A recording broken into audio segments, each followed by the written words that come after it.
It's me again. Today I'm gonna kind of share my chemo story with you. Pardon me if I don't look so great. I had chemo Tuesday, and I think the chemo bomb has officially gone off inside my body.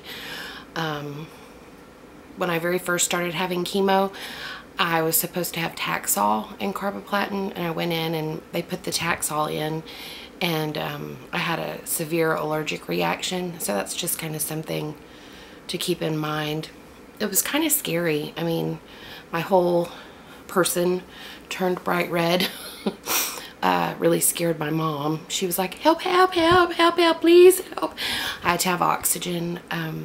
They tried a couple of different times to put the Taxol in and do it a little bit slower, but my body was like, no, we don't want that today. My aunt was real quick to say, you know, you were worried about losing your hair. Now that you haven't had the Taxol, you will have another 2 weeks with hair. Whoopee! And I was like, yeah, but you know, I only got one drug in there, and so I feel like I'm only fighting half as hard. I know now that it doesn't matter how many drugs you have in there, you're fighting as hard as you can for your life, always. So I couldn't do Taxol and carboplatin, so I did Taxotere instead. I was on that for quite a while. Really, I think I was on it until January. I started, well, no, because I'd been on it a year. I started in July of 2010, and then I think I was on carboplatin and Taxotere until January. And then we did just Taxotere, and then I had a CAT scan and it came back clear.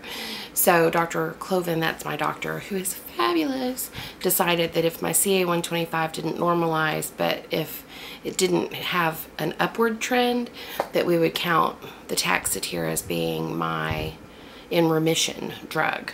And so we decided to set April as the date. 1 year, April 2011, no, April 2012, I would be considered in remission completely, and then I would go to just coming in every 3 months to have checks and all that. Well, in October, my CA-125 started going up, and you know, Dr. Cloven first said, well, as long as it doesn't double. Well, then it doubled. So I had a laparoscopy done in October of 2011, and she found microscopic cancer cells in my person. So at that point, she told me that I had persistent ovarian cancer. She said she couldn't call it recurrent because there wasn't any proof that it had been 100% gone. So that way, you know, that was kind of a kick in the teeth. And that's pretty much when she told me that I would probably be on chemo for the rest of my life. Which, you know, some of the chemo drugs I've been on, it really hasn't been bad.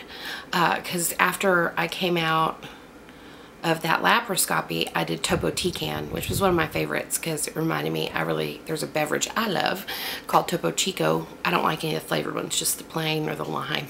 So I called it my Topo Chico drug. But it was Topotecan, and I did that until February. And then my CA-125 started going up again. About that time, my parents really, really wanted me to check out MD Anderson and see what they might have to offer. I wasn't really all that impressed. They had phase 1 trials, which means that I might be sitting next to somebody with prostate cancer and breast cancer on this side and brain cancer across the room. I'd be testing drugs that they didn't even know would work on my cancer. So I wasn't really interested in that. I knew that I had something to come back to here in Fort Worth. So I came back, I told Dr. Cloven, I was like, I've been, I saw, I went to the MD Anderson, Holy Land. I was not impressed. You're way better. So at that point, she started me on, well, we talked about Avastin, but I wasn't ready to do that just yet. There was one more drug I could take, and it was an oral form of chemo. And, you know, I really needed that because I was taking my daughter to St. Louis. I wanted to take my daughter to St. Louis for spring break. My mom and my daughter and I were going to road trip it and go all the way up through Oklahoma and up to Missouri, which was fun. I mean, I was on the oral chemo then. The only drawback from that, I think it was Femara. It caused really bad hot flashes. I'd have like 7 or 8 a day, which wasn't terrible. I mean, my stomach felt great, and really, I can pretty much deal with anything except my stomach hurting. I really hate to have an upset stomach, but you know, I came back. I was on that one a couple of months, and it didn't work at all. My CA-125 just went up both times, both months that they tested it. So I stopped that and started Avastin. I had a choice to be on a clinical trial for the Avastin, but I chose to just do straight Avastin and have my insurance cover it.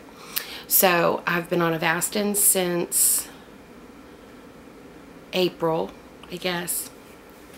And my CA-125 went down by half with my first treatment, and then the next treatment it went down another 100 points, and then it came up to what it was when I got out of surgery in June of 2010, and then it went up some more to over 3,000. So when Dr. Cloven brought that note into the examining room, she kind of dropped it off and then went to finish up with another patient, so I had some time to look over it and think about it. And what I decided was that I was not going to have treatment that day because I had been trying to plan a trip with just me and my daughter. So we went and did that, and I didn't have treatment. And we talked about when I came back, I would start Gemzar and cisplatin. Bleh. I get confused. I think it's cisplatin, but they just call it Gemcis, really. And I had my first treatment of that Tuesday. I feel pretty crummy today, to be honest. One of the things that usually happens if I'm going to have an upset stomach, the only descriptor I have for it is like I have a rock in my stomach, and that's not very much fun. But I'm making it through. I felt good enough to sit down and make this video. That says something. You know, it is what it is. Like I said, if you have any questions, you can totally ask me in the comments, because I've probably either taken the drug that you're getting ready to take, or I've had the reaction that you're afraid you might have. It's, you know, that's just kind of how things seem to work out for me. I guess that's all for today.